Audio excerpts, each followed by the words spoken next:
안녕하세요. 김동섭입니다. 9월 11일 아침 시작하도록 하겠습니다. 지난주에 미국 시장은 약간 흔들렸던 모습이 있었죠. 주간 기준으로 소폭 하락했었는데요. 금요일 날은 반발 매수세가 들어와서 소폭 상승을 마감하고 끝납니다. 미국 시장의 하락은 중국과도 연결이 많이 되어 있죠. 중국이 공무원들의 아이폰 사용 금지 를 하면서 애플이 주간으로 한 6% 정도 하락을 했습니다. 애플의 하락은 나스닥에 영향을 많이 미치고요. 미국 시장을 좀 하락을 주도하는 그런 상황이 됐고요. 또 엔비디아에 대해서도 중국이 미국의 반도체 기업도 보복할 것에는 우려가 있다고 합니다. 그래서 엔비디아도 소폭 하락하는 모습이었죠. 시장의 지금 문제는 두 가지죠. 유가의 상승, 그 다음에 중국과의 문제 두 가지가 있습니다. 또 지표에 관련도 있겠죠. 유가는 사우디아라비아와 러시아 감산으로 해서 계속 오르고 있어요. 그래서 일단 87불대까지 서부 텍사스 중유가는 올라왔고요. 브렌트유는 90불대까지 올라온 상황이다. 이렇게 보고 있습니다. 그래서 유가는 향후도 감산에 따라서 계속 방향성을 줄 확률이 높은데 오펙 플러스는 연말까지 일단 감산이 확정된 걸로 나오죠. 100만 배럴씩 줄이는 걸로 좀 나온 상태입니다. 서부 텍사스 중진류 같은 경우에는 9개월 내 최고치를 기록한 그런 모습도 되어 있는데요. 지난번에 그 인플레이션이 급등할 때 130불까지 왔었잖아요. 그거에 비하면 좀 많이 낮긴 하지만 사실 유가는 정배열로 접어들기 시작했기 때문에 감산의 영향이 얼마나 주가가 오를지는 좀 더 시간을 두고 확인해야 될 것 같습니다. 더 많이 오를 확률이 높다라는 생각을 해봐야 될 것 같고요. 이번 주의 관전 포인트는 소비자 물가지수, 그 다음에 소매 판매입니다. 아시겠지만 미국 시장은 지표에 따라서 경기가 둔화되면 금리 인상이 멈출 거야에 대한 부분이고요. 지표가 좋으면 고금리는 계속 유지할 거야 이렇게 해석을 하는 그런 상황이고, 거기에 아까 말씀하신 중국과의 어떤 분쟁, 그 다음에 유가, 이 세 가지가 현재 시장의 화두로 자리매김하고 있다고 말씀드렸었는데요. 소비자 물가지수가 지난달에 3.2였고요. 그 전달 3%였어요. 그래서 3% 찍고 소폭 올라온 상태인데, 유가의 반등으로 인해서 이것이 일시적이 아니라 추세적일 것이냐에 대한 부분을 우리는 확인해야 되는 상황이고요.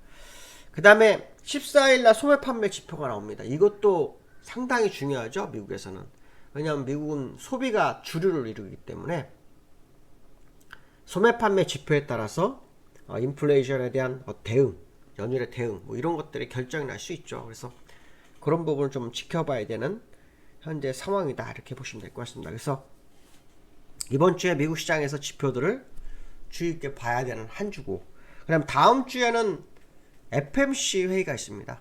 FMC 회의가 있어서 19일날 20일날 금리에 대한 변화가 나오겠죠. 시장에서는 현재 죄송합니다, 90% 넘게 동결 예견을 하고 있는데요. 만약에 13일날하고 14일날 발표되는 소비자 물가지수 소매 판매가 예상보다 높게 나오면 모릅니다. 그건 아무도 알 수가 없습니다. 깜짝 금리 인상이 있을 수도 있는 겁니다. 왜냐하면 인플레이션이 낮아지다가 갑자기 튀어오르게 되면 부담스러워지잖아요. 1970년대 80년대에도 인플레이션이 완화돼서 연준이 되게 좋아했다가 인플레이션이 다시 올라가면서 금리를 가파르게 올리는 경험이 있기 때문에 지켜보자 분위기를 갈 거냐 아니면 대응을 할 거냐, 이렇게 결정이 날 수 있거든요. 그래서 13일하고 14일날 소비자 물가지수와 소매 판매의 지표를 시장에는 아주 중요하게 볼 확률이 있다, 뭐 이런 해석도 해볼 수 있을 것 같고요. 미국 시장은 지난주 금요일날 나스닥 0.09% 상승, 다우는 0.22% 상승이었는데요. 원래는 한 4시 좀 넘을 때는 좀 하락이었어요. 네, 4시, 5시 마지막 1시간 남겨놓고 낙폭을 줄이면서 플러스로 마감하는 그런 상황이 있었다, 이렇게 보시면 될 것 같고요. 차트를 보시면 다우가 지난번 저점 위에서 일단 하반경 지속 싸움을 또 진행하고 있거든요. 그래서 한번 올라가 다시 올라왔기 때문에 오늘 밤 올라서만 여기까지 올라가서 여기까지 올라가는지가 상당히 중요한 그런 위치에 있다. 그래서 캔들이 오늘 밤에 올라서는지를 우리가 중요한 관전 포인트로 봐야 될 것 같다. 뭐 이런 말씀 해드리고 싶고요.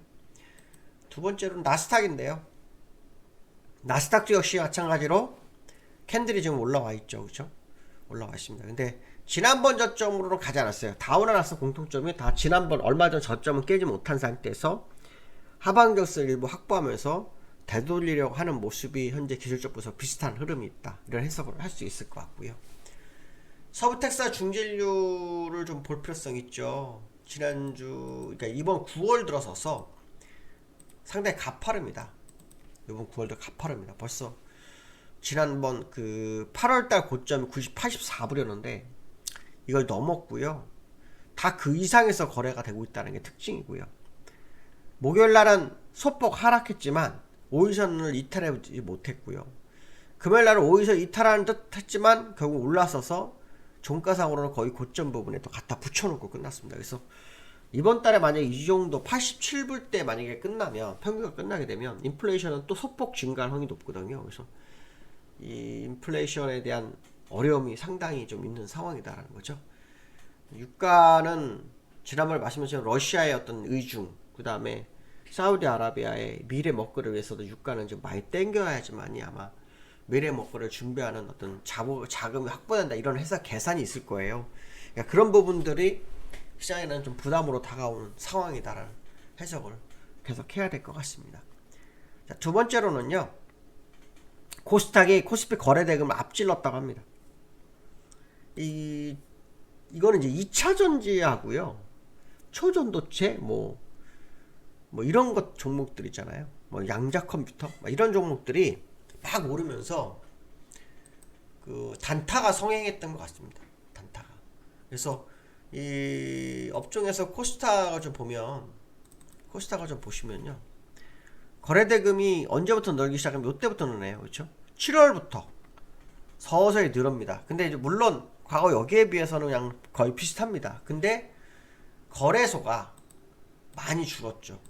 거래소가 줄고 있습니다. 패턴상으로 계속 줄고 있는 상황이라서 코스닥이 거래가 늘어났지만 사실은 상대적으로 코스피가 너무 줄어든 것이 코스닥의 거래가 늘은 뭐 그런 상황이었는데요.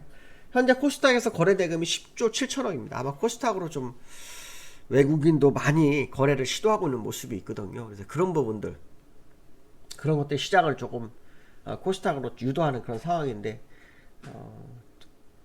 그러나 코스피가 더 사실은 종목이 좀 안정스럽죠. 그래서 만약에 이번에 코스닥을 이렇게 흔들어 놓고 외국인들이 거래소로 가버리게 되면 코스닥은 또 개인들만 또 붙들려 있는 상황이 될 수도 있습니다. 그래서 그것도 조심해서 좀 봐야 되겠다. 그래서 역사 이래 코스닥이 시장을 계속 주도한 경우는 거의 없었죠. 요 근래 외에는. 그렇기 때문에 거래소가 오히려 싼 가격으로 내려올 때 거기가 더 기회가 아닐까라는 생각도 좀 드는 그런 상황이다, 이렇게 보시면 될 것 같고요. 그 다음에 삼성전자가 7만 전자 싸움 계속하고 있거든요. 턱걸이가 걸려 있어요. 삼성전자를 보시면, 삼성전자 보시면 지난주 금요일날 쭉 밀려가지고 7만 전자를 깼었어요. 69,800원까지 갔다가 마지막에 막 올라와가지고 73,300원에 마무리를 했거든요. 근데 기술적으로는 보통은 이 지난주 목요일이나 금요일 그때 양봉이 좀 커졌어야 되는데 이제 그게 그렇지 못했거든요. 그래서 오늘 그 흐름을 좀 봐야 될 것 같습니다. 이 삼성전자를 기관원들은 뭐 8만전자 얘기하는데 기술적으로는 8만전자가 좀 어렵거든요. 맥스로는 뭐 한 75,600원, 700원 정도 나오는데요. 어쨌든 그 이상은 기술적으로 어려운데 증권가에서는 뭐 8만전자 언급하는 얘기가 좀 있는 그런 상황이다 보시면 될 것 같고, 다만 수급적으로 외국인들만 매수를 하고 있는 상황. 그래서 그걸 뭐 부빌 언덕으로 뭐 볼 수 있겠지만 계속해서 외국인들이 받쳐주는 정도지 끌고 가지 못하고 있다는 거죠. 물론 여기서 끌고 가긴 했습니다.